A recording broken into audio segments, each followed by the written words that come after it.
ओम नमः शिवाय। नमस्कार दोस्तों, स्वागत है आप सभी का आपके अपने यूट्यूब चैनल खुशहाल ज़िंदगी में। दोस्तों, आज के वीडियो में हम बात करेंगे सूर्य सप्तमी, जिसे कि रथ सप्तमी या अचला सप्तमी के नाम से भी जाना जाता है। प्रत्येक वर्ष माघ मास के शुक्ल पक्ष की सप्तमी तिथि को रथ सप्तमी के नाम से जाना जाता है। साल 2024 में माघ मास के शुक्ल पक्ष की सप्तमी तिथि 16 फरवरी को पड़ रही है और इसी दिन हम सभी रथ सप्तमी का व्रत करेंगे। इस दिन मुख्य रूप से सूर्य देव की आराधना की जाती है। दोस्तों सूर्य को आत्मा और पिता का कारक माना गया है। यदि कोई व्यक्ति सरकारी नौकरी की तलाश कर रहा है, सरकारी नौकरी के लिए प्रयास कर रहा है, परीक्षा की तैयारियां कर रहा है, तो उसके लिए उस व्यक्ति की कुंडली में सूर्य का मजबूत होना, सूर्य का बलवान होना बहुत आवश्यक है। ऐसे में यदि कोई व्यक्ति प्रतिदिन उगते हुए सूर्य की आराधना करता है तो उसकी कुंडली में सूर्य की स्थिति मजबूत होती है और सूर्य की कृपा से कुंडली में सरकारी नौकरी के योग प्रबल होते हैं, मान सम्मान की प्राप्ति होती है। यदि कोई व्यक्ति सामाजिक मान सम्मान की प्राप्ति करना चाहता है, समाज में अपनी मान प्रतिष्ठा बढ़ाना चाहता है, या फिर किसी व्यक्ति का आत्मविश्वास कम है, आत्मविश्वास को बढ़ाना चाहता है, तो ऐसे में भी सूर्य देव की आराधना करनी चाहिए। बहुत से ऐसे व्यक्ति होते हैं जिनके कर्म तो सही होते हैं, लेकिन हर जगह से उसे निराशा और हर जगह से बदनामी मिलती है, मान सम्मान की प्राप्ति नहीं होती। ऐसी स्थिति में भी सूर्य देव की आराधना करनी चाहिए। बात करें सूर्य सप्तमी की, तो यदि सूर्य सप्तमी के दिन कुछ विशेष नियमों का पालन करते हुए विधि विधान से, जो नियम आज के वीडियो में हम आपको बताने वाले हैं, इस नियम के साथ यदि आप सूर्य देव की आराधना आज के दिन कर लेते हैं तो आपको पूरे साल भर के सूर्य आराधना का फल मात्र इस रथ सप्तमी के दिन आपको प्राप्त हो जाएगा। तो साल 2024 में 16 फरवरी को सूर्य सप्तमी का व्रत हम सभी रखने जा रहे हैं। इस दिन आपको प्रातःकाल जल्दी उठ जाना है। सूर्योदय होने से पहले आज के दिन जाग जाए, क्योंकि सूर्य की आराधना हमें करनी है और हमें सूर्य देव के उदित होने से पहले अच्छे से अपने घर की साफ सफाई करके, स्नान इत्यादि करके तैयार होना है उनके स्वागत के लिए। आज के दिन ब्रह्म मुहूर्त में उठ के घर की साफ सफाई वगैरह करने के बाद आज पवित्र नदी में डुबकी लगाने का विधान होता है, लेकिन जो लोग ऐसा नहीं कर सकते हैं उन्हें घर में ही स्नान के जल में गंगा जल डालकर स्नान करना चाहिए। आज तांबे के दीपक में तिल का तेल डालकर जलाएं और फिर दीपक को सिर पर रखकर सूर्य देव का ध्यान करें और ध्यान के बाद दीपक को नदी में प्रवाहित कर लें। ये वो लोग कर सकते हैं जो नदी में स्नान करते हैं, लेकिन यदि आप नदी में स्नान नहीं कर सकते हैं तो आप घर में ही स्नान करें गंगा जल डालकर। इसके बाद आप सूर्य देव को अर्घ देंगे। उगते हुए सूर्य को आज के दिन अर्घ देना श्रेष्ठ हो। माघ का महीना चल रहा है और माघ के महीने में काले तिल का विशेष महत्व है।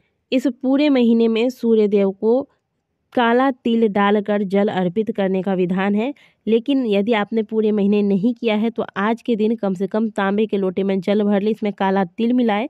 यदि आपके पास काला तिल नहीं है तब ऐसी स्थिति में आप सफ़ेद तिल का भी प्रयोग कर सकते हैं।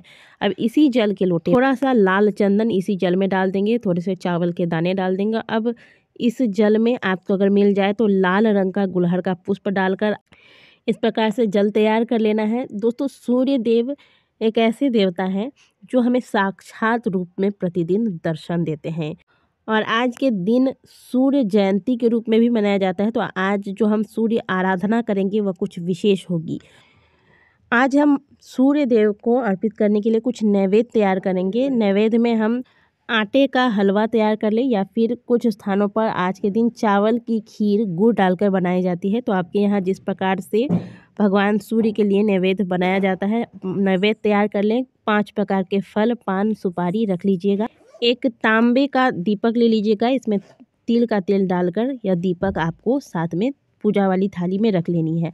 अब जिस स्थान से उगते हुए सूर्य का आपको अच्छे से दर्शन हो जाए अपने घर से, वहाँ पर जाकर जिस स्थान पर आप पूजा करेंगे उस स्थान को शुद्ध जल से साफ कर लें। इसके बाद जो आपने जल का लोटा तैयार किया है, इस जल से पहले सूर्य नारायण को अर्घ देंगे। अर्घ देते वक्त ओम घृणी सूर्याय नमः मंत्र का जाप करते रहें।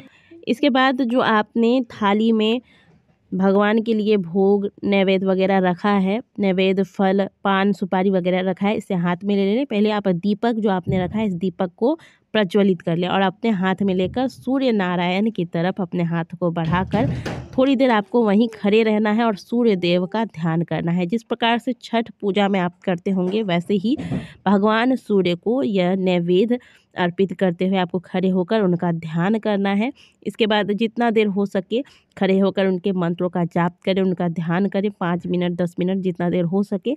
इसके बाद 3 बार प्रदक्षिणा कर ले, वहीं पर खड़े होकर आपको 3 बार घूम लेना है और फिर सूर्य नारायण को प्रणाम करके जो आपने दीपक जलाया था इसे दीपक को मस्तक पर लगाकर फिर वहीं पर रख दें और जो प्रसाद वगैरह है वो प्रसाद आप उठाकर घर ले आए। इसके बाद आज आपको पूजा विधि तो यही है, आपको इस विधि से पूजा करना है। इसके अलावा आज आपको जो आप भोजन लेंगे इसमें ध्यान रखना है कि सरसों के तेल का और नमक का बिल्कुल भी प्रयोग नहीं करना है। आज के दिन मीठा भोजन करें। इसके बाद अगले दिन फिर सूर्य देव को अर्घ देने के बाद आप भोजन कर सकते हैं। मीठे भोजन में आप खीर खा सकते हैं, हलवा वगैरह बना के खा सकते हैं, अनाज ले सकते हैं। केवल आपको नमक और तेल का त्याग करना है। अब अगर आप सूर्य देव की विशेष कृपा प्राप्त करना चाहते हैं तो जब आप सूर्य देव को जल दे रहे होते हैं, उनकी पूजा कर रहे होते हैं, उसी समय आप आदित्य हृदय स्तोत्र का भी पाठ कर सकते हैं वहाँ खड़े होकर। इसके अलावा जिनकी कुंडली में सूर्य की स्थिति कमज़ोर है वह तांबे के लोटे में गेहूँ और गुड़ भर के दान करें। इससे कुंडली में सूर्य की स्थिति बेहतर होती है। तो दोस्तों इस प्रकार से सूर्य सप्तमी पर आप सूर्य नारायण की आराधना करके पूरे साल भर में किए गए सूर्य आराधना का फल प्राप्त कर सकते हैं। तो इस बार हम सभी मिलकर 16 फरवरी को दिन शुक्रवार को सूर्य आराधना करेंगे, रथ सप्तमी का त्यौहार मनाएंगे। आशा करते हैं कि आज की दी गई जानकारी आपको अच्छी लगी होगी। वीडियो अगर अच्छी लगी है तो वीडियो को लाइक कीजिएगा, कमेंट बॉक्स में हर हर महादेव अवश्य लिखिएगा। मिलते हैं आपसे अगली वीडियो में, तब तक के लिए ओम नमः शिवाय, हर हर महादेव।